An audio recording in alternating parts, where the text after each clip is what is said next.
Sabe aquela situação que parece um pesadelo? A pessoa recebe a notícia de que precisa de uma cirurgia, o plano de saúde autoriza e, quando tudo parece resolvido, vem a bomba. Os materiais essenciais para a cirurgia foram negados. Pois é, isso aflige milhares de pessoas. Vamos entender por que isso acontece e, principalmente, o que fazer para garantir esse direito. Essa frase aí, cirurgia aprovada, materiais negados, parece não fazer o menor sentido, né? E não faz mesmo. Essa situação que, infelizmente, é super comum, é quase sempre uma prática ilegal e, olha, bem abusiva por parte dos planos de saúde. Vamos desenhar a cena. O médico indica uma cirurgia, sei lá, de joelho, de coluna. O plano vai lá e aprova o procedimento. Alívio, né? Só que não. Logo em seguida, vem o balde de água fria, a prótese, o stent, aquele parafuso específico, justamente o que viabiliza a cirurgia, é negado. E as consequências disso são cruéis, né? A cirurgia que era para resolver um problema acaba sendo adiada. A dor aumenta, a condição de saúde piora. A pessoa, que já está numa situação super vulnerável, acaba sofrendo ainda mais por uma recusa que, na grande maioria das vezes, não tem cabimento. Para a gente entender bem essa discussão, tem uma sigla que é a chave de tudo: OPME. Vamos ver o que ela significa na prática, de um jeito bem simples. O MPM nada mais é do que a sigla para órteses, próteses e materiais especiais. É, basicamente, o nome técnico para toda aquela lista de itens que são indispensáveis para um monte de cirurgias acontecerem com segurança e darem certo no final. E o que são esses materiais na vida real? Bom, a gente está falando de próteses ortopédicas, stents para o coração, órteses e até aqueles materiais importados ou super específicos que o médico escolheu porque são os melhores para a técnica que ele vai usar. E aqui está o ponto central de tudo, a regra de ouro. Se o material é essencial para o sucesso da cirurgia, o plano de saúde é obrigado a cobrir. Simples assim. Não deveria nem ter discussão sobre isso. Ok, então a gente já entendeu o que são os materiais. Agora a pergunta é: quando exatamente a cobertura deles vira uma obrigação do plano de saúde? Vamos desmascarar as desculpas. A cobertura é obrigatória em cenários bem claros.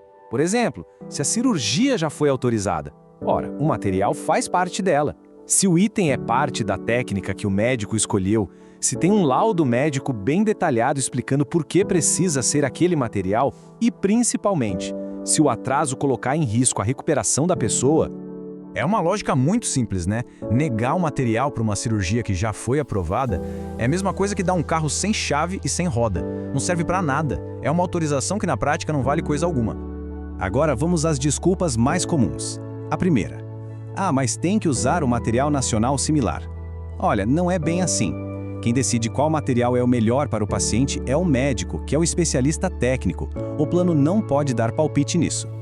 Outra desculpa clássica: esse material não é da nossa rede credenciada. Ok, mas se na rede credenciada não existe um material com a mesma eficácia, a mesma segurança daquele que foi prescrito, o plano tem sim que dar um jeito de fornecer o item indicado, mesmo que seja de fora. E a famosa desculpa do material importado.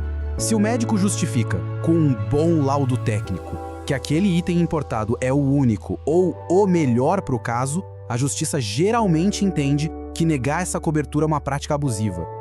E para fechar, a desculpa da lista da ANS. É muito importante entender isso. O rol da ANS define um mínimo que os planos devem cobrir. Ele não é um teto, não é uma lista que limita tudo. Ele não pode ser usado para negar um material que é parte fundamental de uma cirurgia já aprovada. Certo, o cenário pode parecer complicado, mas tem solução. Existe um caminho. Agora vamos para a parte prática. O que fazer? Passo a passo quando o plano de saúde nega o material cirúrgico.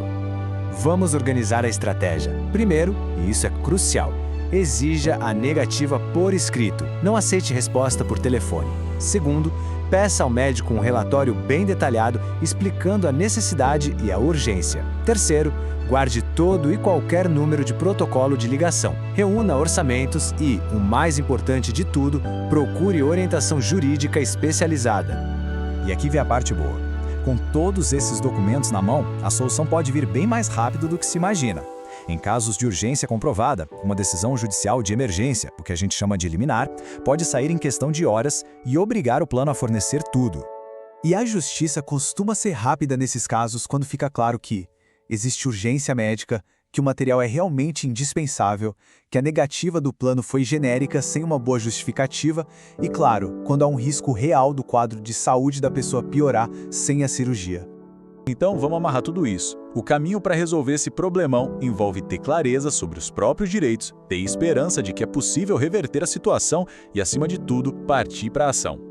A mensagem mais importante aqui é esta: OPMs, ou seja, as próteses, órteses e materiais, não são um luxo, não são um extra, eles são parte da cirurgia. Se o procedimento foi autorizado, não tem lógica nenhuma o plano criar barreiras para os componentes essenciais dele. No fim das contas, o poder está na informação e em se preparar. Com o laudo médico forte e a orientação jurídica certa, as chances de conseguir o tratamento necessário, na hora certa, sem atrasos perigosos, são enormes. A informação empodera, transforma. A questão que fica é que, com esse conhecimento, a pessoa se torna muito mais forte e preparada para exigir aquilo que é seu por direito. E a experiência de quem passa por isso pode ajudar muita gente. Se isso já aconteceu com alguém que você conhece ou na sua família, deixa um comentário. E se essa análise ajudou a clarear as coisas, se inscreve no canal para a gente continuar essa conversa em outros temas. Até a próxima!